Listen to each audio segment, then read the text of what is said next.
There's just something about Hawaii. There's just something about Hawaii. The ocean, crystal clear tropical waters, surrounded by verdant mountains, ocean breezes, the sand in your toes, the water temperature just right to cool you off from the sweltering sunshine, just enough where you're cooled off and warm too. The smells, the colors, the sensory delight. Life originated in the ocean. It has always beckoned me, and I'll always answer its call. Molokai. The irony permeating the relationship between Hawaiians and the white man can be observed at its starkest on the friendly isle of Molokai. Hawaiians love to lament the presence of the big bad white man, with plenty of justification, but everywhere you turn, not quite. When you're in the midst of a settlement, and this is especially true on Molokai, where there is only one settlement, you see a temple built to worship the white man's god. With the exception of Honolulu, there are no towns in Hawaii. Sure, there are places with streets and houses and restaurants and grocery stores and other businesses, but none of these places feel like towns. It's a strange phenomenon. Communities with locations where the public gathers like they would in a town, but falling short of being a town. There's one stretch of road on Molokai where one is given the eerie impression of a rural, tropical Las Vegas strip inspired of predominantly Catholic churches with the occasional Protestant and Jehovah's Witness house of worship represented too. It gives the Vatican a run for its money as the most Catholic place on earth. Molokai is a living, breathing, veritable shrine to Father Damien, the leper saint of Kalaupapa Peninsula. Hansen's disease is the preferred euphemism for leprosy today, which changes what? His presence, his veneration as a demigod, can be felt everywhere on the island. What illustrates the great tragic irony of Hawaii and its history since the beginning of colonial imperialism, more than the story of Father Damien and the leper colony of Kalaupapa Peninsula. It's not enough the white man arise with his insatiable greed, but the introduction of his attendant diseases naturally never encountered before by an isolated people like the Hawaiians. Leprosy, one of the cruelest, reaches epidemic proportions in the 19th century in the Hawaiian Islands. The white man brings the plague.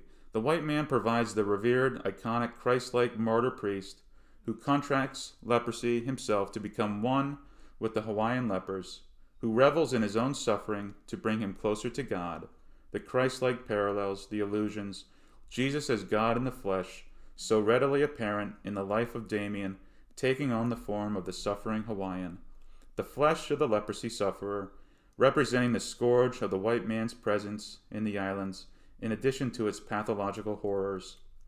Hawaiians embrace the white man's religion wholesale, as if it were of their own origin. Their native religion becomes an afterthought, still present, but an afterthought. All the while, Hawaiians bemoan the presence of the holly. The white savior and the monuments erected in his memory.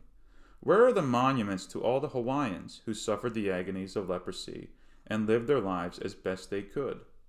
Uprooted from families, shipped to the remotest outpost in an archipelago already isolated, sequestered for life, given life and death sentences, where is their memorial?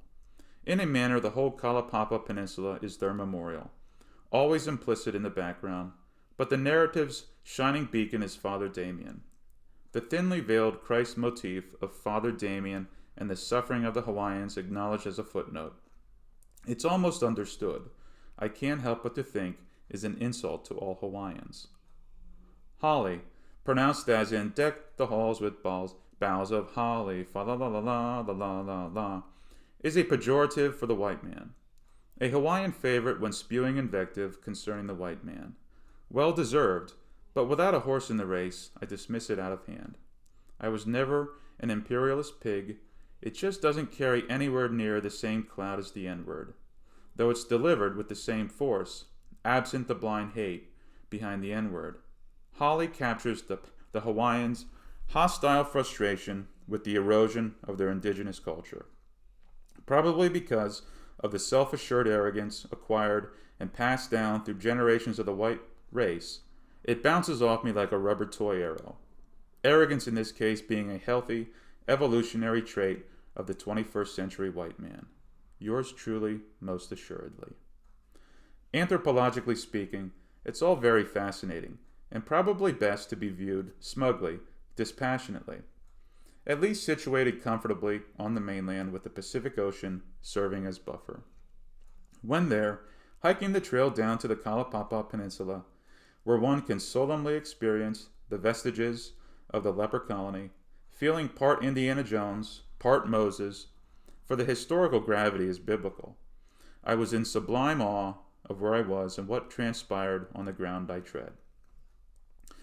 Then again, how different is the pull and push of strife between human animals in Hawaii than anywhere else in the world. It's more striking, colorful to my eyes in Hawaii than on the continent. On the one hand, you have a people pining away for the days of inter-island tribal warfare. Make eye contact with the average Hawaiian, and you'll see the savage is never far from them. And on the other, a people who are grateful to reap the benefits bestowed upon them as American citizens. 150 years ago, a young American, some with all the education of Western civilization, without thinking twice, would have rushed a hill, knowing full well he would meet his death at the hands of another American if given the word from his general. How far removed from tribal warfare is the big bad white man? A butt cheek repositioning on a sofa. Time to let this go. Maui Wowie. Walking in the direction of Starbucks today, laptop and satchel over shoulder, to check emails and otherwise play with this astounding piece of technology, a William Blake quote and an idea of the embodiment of the Tao came to me. The road of excess leads to the palace of wisdom. Could be the most famous words Blake ever wrote. And what to do with this abiding sense of general wellness which has found a home in me in recent months. An entire adulthood spent in pursuit of the ultimate thing in itself, in any and all of its expected, tangible forms and amorphous etherealities. All the tireless striving after knowledge, pleasure, intellectually and bodily, and then something else finds its way into your heart, mind, body, and soul. A gentle repose. What is one supposed to make of this? Where do you go with this? Enjoy it for as long as it lasts. This movement, this process, away from striving after some perceived, fixed, external knowledge, moving away from the act of becoming, focused on the doing of particular things and their expected results, has been working away in me for quite some time, years in fact. The last 3 months in Maui brought it together in a most profound way. There was no single special act or moment, simply swimming and snorkeling in one of the most naturally beautiful places on earth. A lifetime of personal honesty, hard work, and the fruits present themselves. Riding Spaceship Earth, I have arrived. I am. To be and being me and letting life happen. Above all, wellness, and sustaining wellness for as long as one can. Life is oh so short, and I am so stinking tired of listening to humanity's broken record of conflict masquerading as something more. Conflict is conflict for conflict's sake. Life grants us all such a brief time to enjoy its rich pageantry. So that's what I'm going to do. What else could or should someone in my position do? A hard-earned simplicity, worth all the effort expended to achieve it. Underlying essence and understanding what is.